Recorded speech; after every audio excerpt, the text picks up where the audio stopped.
Loading.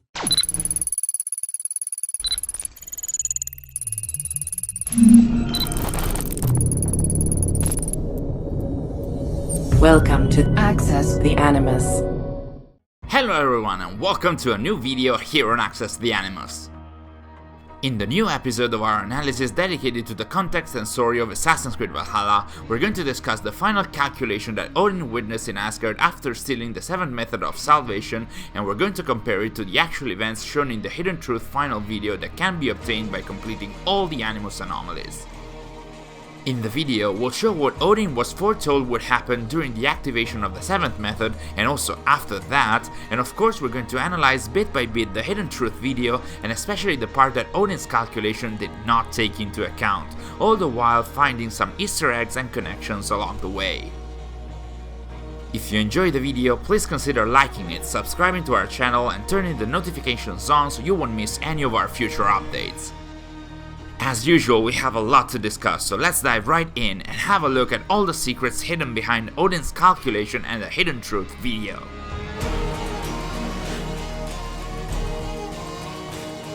As usual, we start where we left off. In the last videos of this analysis, we saw how Odin stole the technology for the 7th method from the Greco-Roman Isu and how he went back to Asgard to fight and imprison Fenrir once and for all at the expense of his good friend Tyr. All of this was supposedly carried out by Odin in order to secure his future and be able to escape the destiny foretold to him by the past calculations he experienced, which involved being killed by Fenrir himself during the Toba catastrophe. After some time, the leader of the Asgardian Isu decided to go back and relaunch the calculations about his destiny, and the video that is shown as the final reward for the Asgard arc in the game, which we'll call Ragnarok video from now on for the sake of brevity, that video is the new calculation that Odin experienced in order to see if his foretold destiny had been changed. It is important that we have a look at this one first and then at the Hidden Truth video because of timeline reasons, as this is a calculation taking place before the actual events surrounding the 7th method process, and also because, as we'll see later, the calculation witnessed by Odin did not feature an important element that lays at the core, or shall we say root, of the game's ending. So once again we see the Nornir representing the calculations, showing Odin his potential future. Future here being the key word, as you have to consider that these calculations are taking place after the 6 methods of salvation failed and before the Asgardian Isu and Juno created their respective versions of the sages, as we mentioned in our previous videos.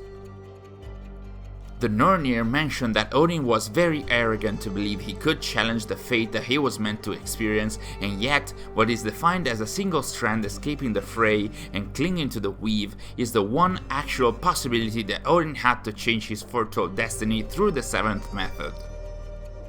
The calculation still confirms that the Asgardian Isu and the Isu group corresponding to the Vanir will find their doom with the Toba catastrophe, and while it mentions the earth shaking and the sun dying as a reference to the coronal mass ejection, it also adds that Jotnar will stalk the streets of the Asgardian Isu territory, which may possibly mean that the war between them and the Greco-Roman ones went on up until the Toba catastrophe hit the earth, even though at that time the Greco-Roman Isu were already pretty busy with the humans and the war against them.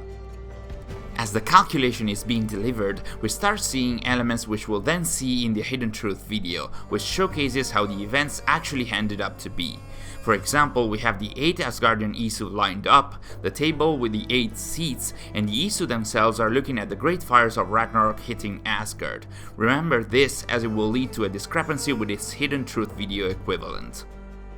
Speaking of the table with the 8 seats, as a side note, apparently during the concept phase of the game they weren't always thought to be 8. In fact, 2 early Valhalla artworks by senior concept artist Gilles Beloeil do show the 7th method device both in its Norse mythology visuals and in its first civilization ones, with 12 seats at the table, which might have accounted for 12 Isu in Odin's Asgardian group. Then again, the concepts might have just been designed to show the environment rather than the actual number of characters, but still.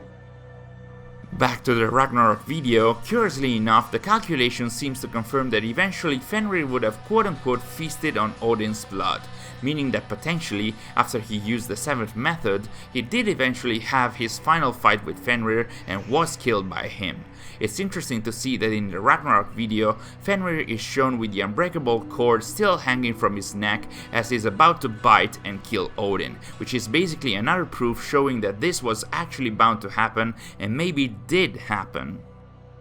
But, as the calculation said, Odin did find a way to live beyond his fight and death at the hands of Fenrir, that is the seventh method, and this is where we can find more similar elements between the Ragnarok video and the Hidden Truth one, with Odin saying "let it flow," a direct order to activate the seventh method, and the act of drinking the mead, which again represents using the method but also a more practical action, as we'll see later.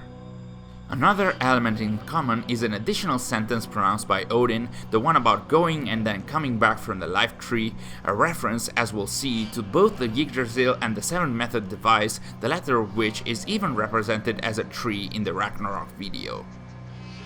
What is interesting here is that even in this calculation video seen by Eivor with the mythological veil, there are two moments where Odin's memories in Eivor's DNA are so strong that they can't be hidden by the veil itself. One is right here, where instead of showing this baby face carved in the tree symbolizing the seventh method device, for a moment the Ragnarok video shows the actual pod holding the human fetus that would receive the Isu DNA and conscience as part of the seventh method process. The calculation goes on to tell Odin that his mind and spirit will go on to a time far beyond his own, almost 76,000 years beyond it to be precise, where, after being carried over through the human DNA, they will reappear, allowing him to be reborn, or more precisely, reincarnated. Finally, we see Odin stating that none may follow using the seventh method, another hint at Odin's selfishness, as the method was supposedly reserved only to him and his friends, and no other Asgardian, Greco-Roman or any other Isu. Loki least of all, of course, both because of the clashes the two of them had, but also because by this time, as we already saw in our previous video, Loki had killed Odin's son Baldur II in retaliation for imprisoning Fenrir.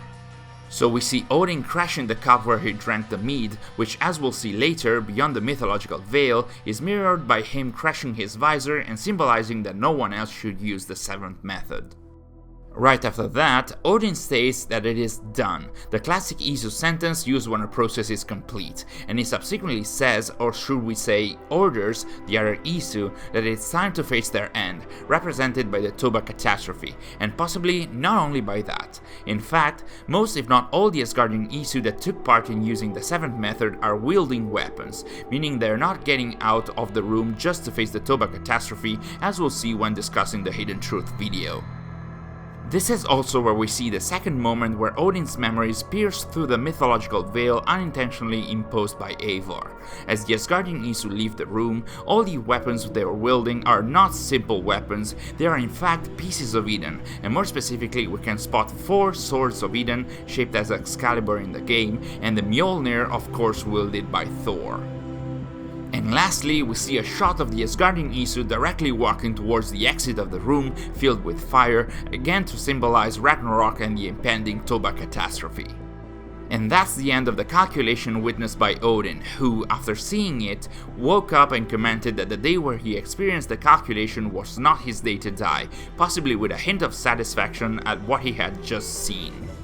In fact, through this calculation he finally got to know that the seventh method would have worked, and that somehow he would have actually survived his own fate. Little did he know that the calculation did not show everything, and that's possibly because by the time Odin watched this calculation, Alethea and Loki had not concocted their plan of killing Heimdall and having Loki use the seventh method yet. That's the last we know of Odin and the Asgardian Isu up until the very day the Toba catastrophe hit the Earth, or rather a few seconds before that. That is where the Hidden Truth video, which can be obtained by completing all the Animus Anomalies in Assassin's Creed Valhalla, takes place. So let's have a look at it and delve in all of its details. We start in a dark setting with an all dressed up Isu walking towards the door. He or she is part of what we're going to call the staff, as in the supporting Isu that we'll see multiple times in the video, dressed in a way that very loosely reminds of the First Civilization outfit from Assassin's Creed Origins, and always all intent on making sure that the seventh method works. The staffer approaches a circular door that is the very same kind of door shown in the truth video of Assassin's Creed 2, and not only the main part, but also the smaller circular part as well, so kudos for the Easter egg there.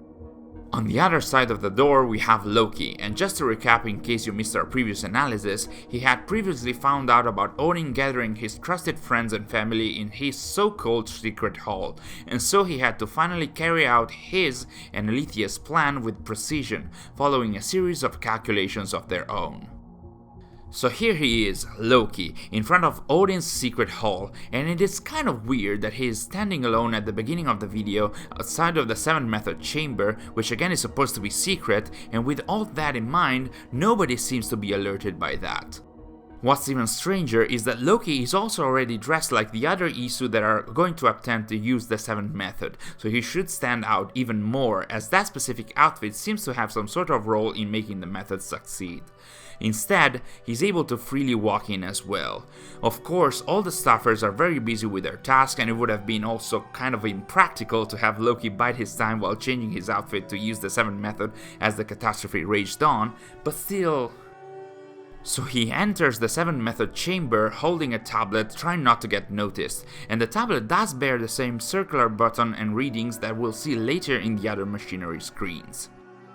The room opens up and we already see a lot of interesting details. In the foreground, all the members of the staff are quickly doing their tasks as time is of the essence, as the Toba catastrophe is already happening, as we'll see.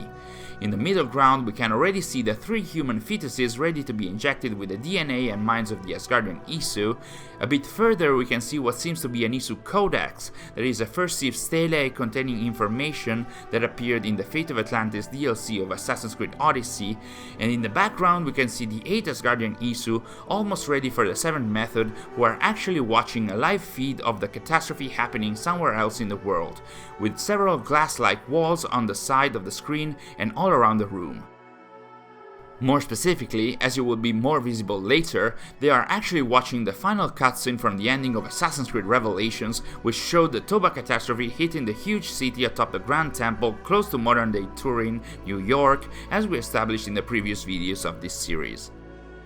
We then get to have a clearer visual of the main table with the 8 visors and the 8 seats that are not powered yet. 5 members of the staff are adjusting the suits of some of Odin's friends, and this means that those specific suits are somewhat required in order to make the 7th method work. Otherwise, that probably wouldn't be the best thing to waste their time on, with a catastrophe looming over them, especially judging by how worried they are and how much they are hurrying up in order to have everything ready. This is where we see much clearly the video of the catastrophe already hitting the Isu city shown in Revelations, a major homage to longtime fans which, as we mentioned earlier, bears sort of an inconsistency with its counterpart in the Ragnarok video. In fact, as mentioned by Twins of Destructions in the comments of one of our past videos, the Ragnarok calculation showcases Asgard in flames, while the Hidden Truth video shows the city atop the Grand Temple in Turin, which as we mentioned earlier are not supposed to be the same city. For those of you who might have missed it from our previous videos, the 8 members of Odin's group have already been identified, and they are, respectively, Sif, Thor, Odin himself, Tyr, Heimdall, Freya, Freyr, and Idun, or at least those are their mythological names, with Odin and, well, Loki being the only confirmed Isu names for them. Eventually, Odin decides it's finally time to activate the device, so the 8 Asgardian Isu move to sit on the 8 chairs with several of the staff members hurrying up to the table to unlock the visors for each of the 8 Isu as the device powers up, allowing us to better see the pods with the babies that will carry on their conscience. After that, we get to see a clearer view of a few screens that other members of the staff are monitoring in order to make it so that the 7th method works. On this one, we can see what seems to be data related to the 8 Isu, which is maybe transmitted through the suits themselves, and also what seems to be a screen monitoring the device itself, colored in green, possibly to show that everything is working fine for now, and again to visually look like a tree. And of course, we can see the big Abstergo logo, which also appears in other occasions throughout the video.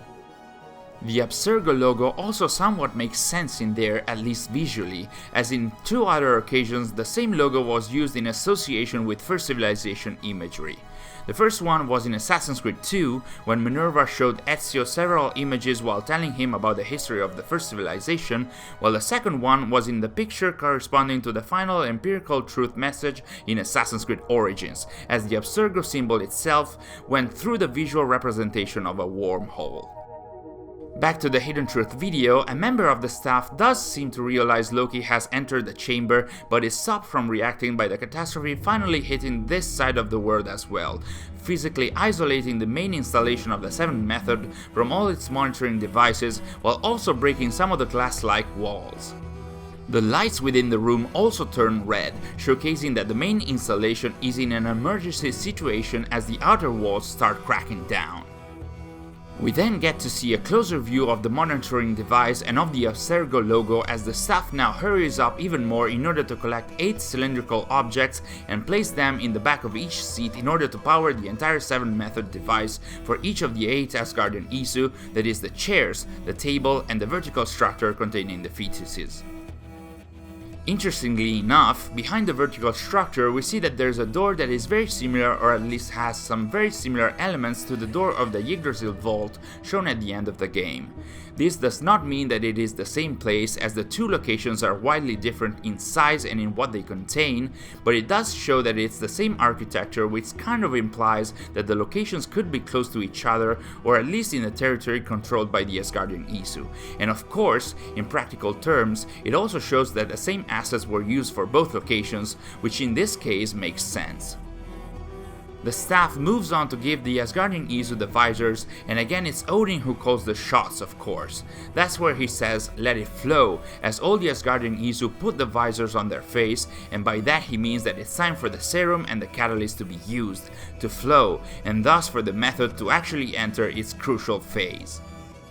In that moment, a needle hits the right side of the neck of the Asgardian Isu, and that's likely where the DNA and a copy of the Asgardian Isu conscience is downloaded before being uploaded on the fetuses. This is also a clear reference to the sign on the neck that the reincarnations of the Asgardian Isu would have during their lives.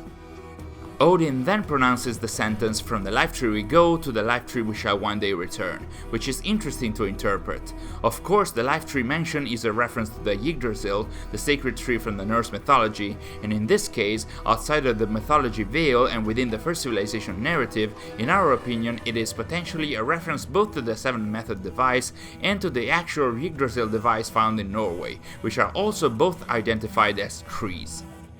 In fact, while it's clear that the 2 devices are different in function, shape, and size, they might be connected to each other or might be part of the same location or complex, with the 7th method room being part of the wider Yggdrasil vault, possibly hidden in some of the areas that aren't accessible in-game, or maybe inside the Yggdrasil device. In any case, what Odin means by saying that sentence is that by using the 7th method, the Asgardian Isu are going from the life tree, meaning both that they know they will die soon, and more practically that they will physically leave the 7th method hall and the Yggdrasil complex to face their end, as we'll see later, and that after the 7th method works and their conscience is transferred in the human DNA, they will at some point be brought back to life, and again more practically will actually return to the Yggdrasil complex, which is what their reincarnations are drawn to because of their memories, like in Sigurd's case, or where they intentionally go to if their Isu conscience has fully taken over them, like in Basim or Svala's case. Right after this, we can notice a finer detail, a yellower energy moving from Odin's seat up until the vertical structure and reaching the pods containing the fetuses. Looking at how a reddish fluid enters the pods, this should mean that the Asgardian Isu's blood, or DNA, containing their conscience, along with the serum and the catalyst for the method that Odin collected after meeting Juno, are being injected in the pods containing the fetuses. Once the DNA and conscience of the Asgardian Isu has been transferred to the fetuses, and only then, the needle is removed from their necks, signaling the 7th method has completed its course, hence why Odin removes his visor. This is where he states that no other Isu may follow the 8 Asgardian ones that attempted to use the 7th method, which again kinda looks selfish in that Odin seems to have decided on his own that only he and his relatives and friends could use the 7th method while the other Isu would not, especially Loki, as we mentioned earlier. This also shows how Odin kept having a grudge against Loki even at the time of the catastrophe and was worried about him. And of course he was right about it, but as we saw in the Ragnarok video, his calculation didn't take Loki's plan in consideration, leading to a whole different story taking place in the 9th century AD. Just in case, to remark that none may follow, he throws the visor, which remember is apparently fundamental to the 7th method to succeed, to the ground, making it clear that no one else should use the device. After that, Odin lifts himself, looking at the device and the fetuses, stating the classic Isu sentence, "It is done," before prompting the other Asgardian Isu to get out of the room and finally face their end with the Toba catastrophe, and that's what they do, as Tyr and at least 3 more of them brandish a Sword of Eden with the same shape as that of Excalibur, while Thor wields his hammer.